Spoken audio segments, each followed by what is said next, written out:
ইয়া রাসূলুল্লাহ সাল্লাল্লাহু আলাইহি ইসলাম, কি করেননি আপনি আমাদের জন্য? নবী হওয়ার আগে 40টা বছর একটা টোকাও পড়েনি আপনার শরীরে, আর উম্মতের কাছে কালেমা পৌঁছে দেওয়ার জন্য আপনার গা বেয়ে রক্ত বের হয়েছে আমাদের জন্য। না খেয়ে কোনোদিনও থাকেননি, পেটের মধ্যে পাথর বেঁধেছেন ক্ষুধার যন্ত্রণায়, তাও জান্নাত থেকে খাবারের জন্য সুপারিশ করেননি, শুধু আমাদের কাছে কালেমার দাওয়াত পৌঁছে দেওয়ার জন্য। জান্নাতের সর্দার জেনেও রাতের পর রাত জেগে জেগে তাহাজ্জুদ নামাজে কেঁদেছেন উম্মতি উম্মতি বলে, কোনোদিনও নিজের জন্য কিছু চাননি যেন আমরা জান্নাতে যেতে পারি। অসংখ্য সাহাবীরা ত্যাগ করেছেন, নিজের বিলাসিতা বেছে নিয়েছেন কালেমা যেন আপনাকে নিয়ে আমাদের কাছে পৌঁছে দিতে পারে।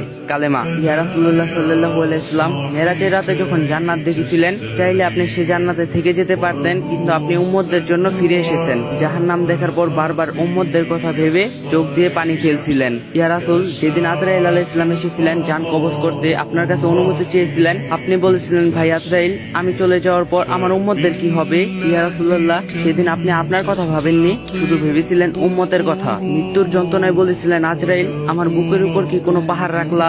এত কষ্ট কেন হচ্ছে? আজরাইল আলাইহিস সালাম কষ্টে মুখটা অন্যদিকে ঘুরিয়ে বলেছিলেন, ইয়া রাসূলুল্লাহ, শুধু হাতটা রেখেছি। জবাবে আপনি বলেছিলেন, শুধু হাত রাখাতে এত যন্ত্রণা? জিব্রাইল, যত কষ্ট দেবার আমাকে দাও, আমার উম্মতকে কোনো কষ্ট দিও না। শুধু এই দুনিয়াতে না, কিয়ামতের দিন যখন সকল মানুষ ছোটাছুটি করবে এক নবীর কাছে, সব নবীগণ বলবে, ইয়া নফসি ইয়া নফসি, একমাত্র আপনিই বলবেন, ইয়া উম্মতি ইয়া উম্মতি ইয়া উম্মতি। সেই দিনও আপনি কাঁদতে কাঁদতে লুটিয়ে পড়বেন সিজদায় আর বলবেন, আল্লাহ আমার উম্মতদেরকে বাঁচান। আর আমরা সেই উম্মতরা আজ শুধু ঘুম, জেনা, বেবিচার, পরকীয়া, ঢোল বাজনা, বেপরদা, বেহায়া, নফরমানিতে লিপ্ত।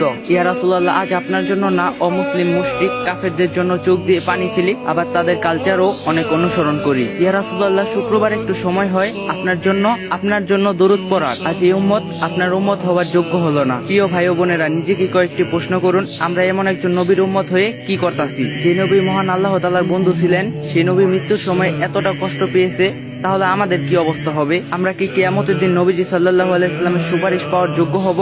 ভাবুন তো, মহান আল্লাহ পাক এবং নবীজি সাল্লাল্লাহু আলাইহি সাল্লাম যদি আমাদের থেকে একটাবার মুখ ফিরিয়ে নেয়, তাহলে আমাদের কি অবস্থা হবে? তো গাইস, যদি ভিডিওটা ভালো লাগে অবশ্যই কমেন্ট বক্সে বলে যাবেন, আর ভিডিওটা কপি লিংক আর শেয়ার করে দিবেন, যাতে অন্য আরেকজন দেখতে পারে।